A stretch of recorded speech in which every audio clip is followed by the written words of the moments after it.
Highguard servers to go offline on March 12th, 2026. We have not been able to build a sustainable player base to support the game long term, says Wildlight Entertainment. So, interesting turn of events here where this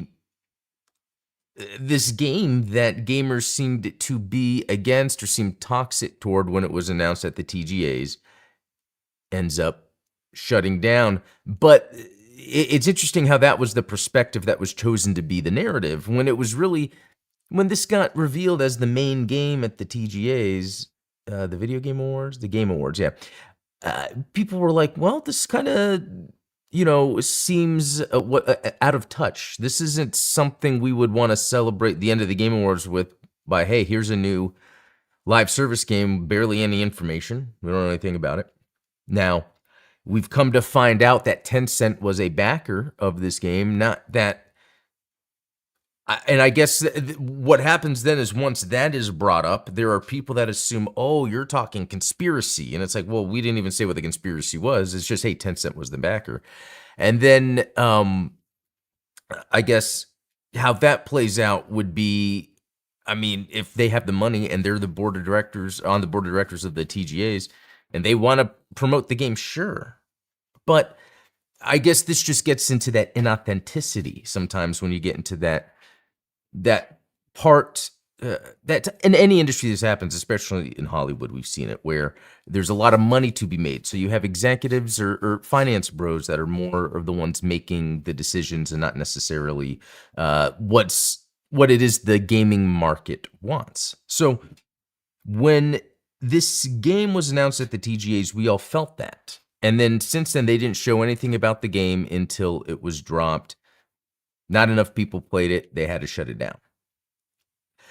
Now, it's interesting because, we see Jeff Keighley here on his Twitter, say, hey, Highguard will go offline on March 12th. And someone says, I'm not going to criticize you in any way. I mean, there's a lot of replies on this, 6.7 thousand. But one person said, I'm not going to criticize you in any way, but a genuine question, you know the gaming world very well. Did you really think this game would do well? And that really is kind of I feel like this person had the best way to kind of surface level express the oddity of what happened at the Game Awards. Because we don't know where that comes from. And that's a lot of what social media is and posting on Twitter is a lot of times people don't really know how to express themselves. And being online allows you to sort of heighten that. So a lot of people that were mad about Highguard were saying rude things about Jeff Keighley that he shouldn't have, or jumping to that conspiracy sort of argument, which is not too far off, but I would say it's more ignorance than it is malicious intent. And so I replied and I said, that's the sticking point here. And I guess what I was saying, either out of touch, told to, because Tencent being on the board, or taking a chance, which I still ethically don't think we should be accepting that in the game industry to, oh, let's just throw all this money at this idea of a game, and if it flops, we don't make money, that executive gets to walk away, but the people making the game then lose a job. And that's exactly what's happening here. Okay, and then I say, and it could all be ignorance, so I don't want to hate on him. And that's my thing here. I'm not trying to hate on Jeff Keighley at all. Everyone makes mistakes. Everyone does. It's about, we just need things to change. And that's what I said here at the end. We just need things to change. So this follow-up tweet was very interesting. Who is going to tell the dude that runs the Game Awards what to do? He either took a payment for it or Jeff played it in the beta and liked the game. Yeah, right. Exactly. But who's to tell him what to do? And that's where that's where we are as an industry now, not which we can do when the people with the money are out of touch. Now this is the funny part. This just happened. Report, U.S. government may compel Tencent to divest gaming investments. Long-running investigation started under the Biden administration has raised concerns over data collection and privacy. So what this is saying is, well, Tencent owns they have their fingers in so many different gaming pots around the world that they're able to get a whole bunch of data. And it's like, well, What is that related to Highguard then and what they did there? Well, there is a through line because for at the end of the day for Tencent, this isn't about games. This isn't about making video games. This was about, well, if we position this game at the TGAs and try to get make it the game of the show, have Jeff Keighley announce it, make it a big deal, we will get a bunch of people, bunch of data, if that's what the US government is worried about. So, but for Tencent going at it at this way, again, it's an inauthentic way to create and market a video game. They're obviously not doing it because of a specific game that they're proud of. They're doing it because this is a live service game made by Apex, that Legend developers, that we can have at the TGAs, and that will get all the eyes we need on this to get as many people as possible.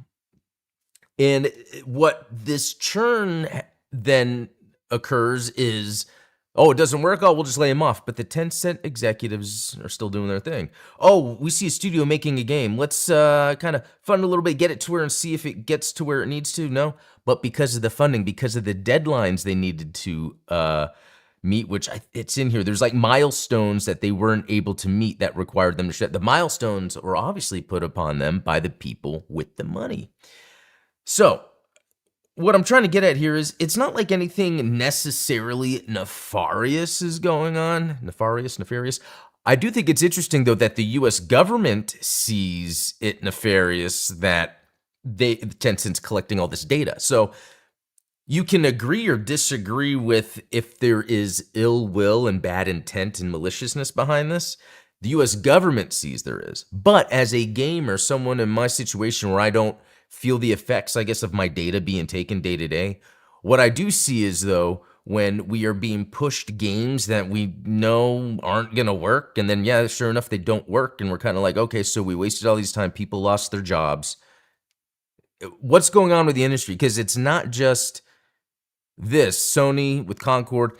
And so the other layer to this as well are the people that cover games online, the journalists. It's so interesting. If we look at my X, I hate using X, but if we look at my X likes and replies, I usually will go to, like Fran Mirabella,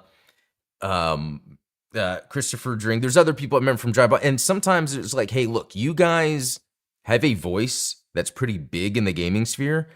This is why there's friction, and I'll usually try to lay down in a tweet, we need to be better at addressing just some of the inauthentic ways in which we do tend to promote and market games on behalf of these big corporations.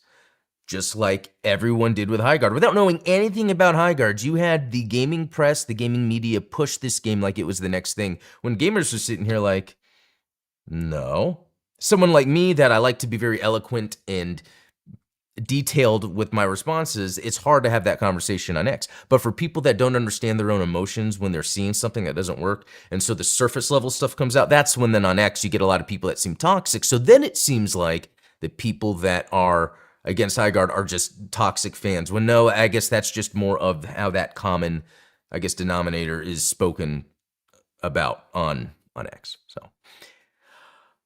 So I think this is a very interesting discussion and conversation to have, because the way the games we get are affected. Studios close, creators are then separated from their IPs, and we're just constantly seeing this. And we have people of IGN, ex-IGN, even Giant Bomb, anyone that is getting a code. Hey, I received a code, and hey, I have too.